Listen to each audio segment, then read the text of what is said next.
Madame, monsieur, bonsoir. Mon lac, mon eau, mon ponton. Sur les bords du lac d'Annecy, une petite polémique oppose les baigneurs et des propriétaires de villas qui entendent garder fermé et privatiser un accès au lac. À Verrier-du-Lac, près d'Annecy, à vide coup de vent avec une querelle qui risque même de tourner à l'orage autour du ponton dit de Chavoire. Alors c'est un ponton qui permet aux baigneurs et promeneurs d'accéder au lac, mais qui en réalité appartient aux propriétés attenantes. Et le hasard fait curieusement bien les choses, si l'on peut dire, puisque depuis le mois de juin, l'accès à ce ponton, qui est ouvert depuis toujours, eh bien cet accès est fermé pour des raisons de sécurité. Alors difficile de changer des habitudes et d'oublier des libertés que l'on croyait acquises.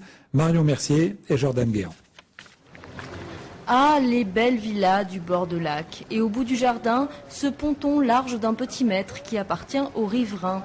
Oui, mais qui doit rester ouvert aux promeneurs, c'est le droit de passage qui s'applique. Or, depuis le début de l'été, un arrêté municipal en interdit l'accès. Les propriétaires riverains, certains, je dirais 3 seulement, veulent garder effectivement cet accès privatif, veulent se l'octroyer pour des raisons tout à fait personnelles, pour ne pas justement être dérangés par les personnes qui passent.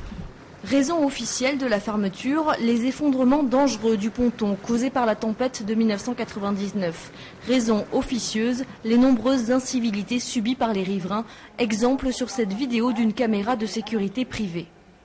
Les riverains n'ont jamais communiqué là-dessus, ils ont tout accepté, mais bon, maintenant, on aimerait bien retrouver la paix, la sérénité, du respect, c'est tout.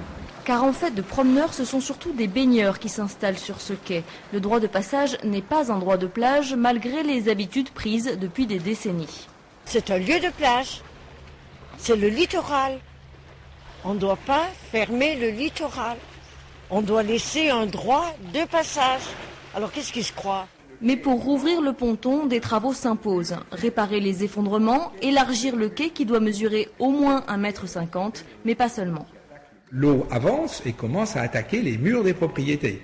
Donc ce qui fait qu'un jour, on aura les propriétés riveraines qui risquent de tomber dans le lac. Donc avec des travaux beaucoup plus importants à mener. Donc sur le plan des travaux, je pense que notre préoccupation et notre priorité sera d'éviter une dégradation des murs des propriétés riveraines, même avant de reconstituer le quai.